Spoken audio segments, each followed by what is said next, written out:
자, 주요 이슈들 함께 점검을 해보도록 할 텐데요. 어제 한국은행 금통위가 기준금리를 동결을 했습니다.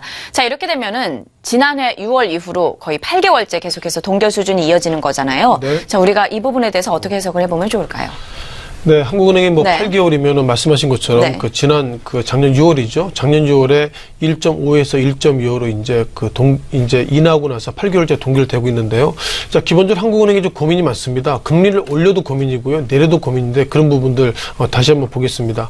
우리가 통상 미국의 기준금리 그리고 영국, 유로존의 기준금리를 얘기하는 것이 아니라 한국의 기준금리의 팩트를 좀 보시는 것이 좀 좋겠다 생각하겠는데요.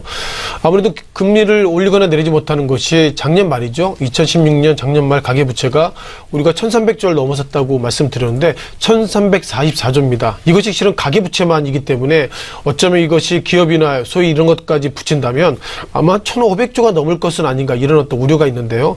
아마 가계부채가 작년에까지 이렇게 누적적으로 늘어났다는 것은 결국 부동산가 인상을 통해서 전세자금 이런 주택담보대출 이런 부분들이 상당히 늘었기 때문에 1,300조를 넘어섰다? 시장이 불안정하다 이렇게 보시는 것이 좋겠습니다. 또한 금리 인상에 있어서 상당히 좀 부담이 있습니다. 왜냐하면 한국은행이 금리 인상한다면 앞서 말씀드린 것처럼 가계부채가 1,300조가 넘는데요. 결국 금리를 올린다는 것은 그만큼 이자 부담이 있기 때문에 이것을 어떻게 해소할 것인지 그것이 한국은행의 기본적인 고민이고요.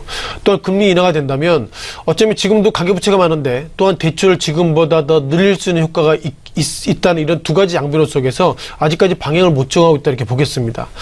또한 모건 스탠리 입장에서는 이제 한국의 통화정책의 주체보다 외국 IB가 더 부정적으로 보는데요.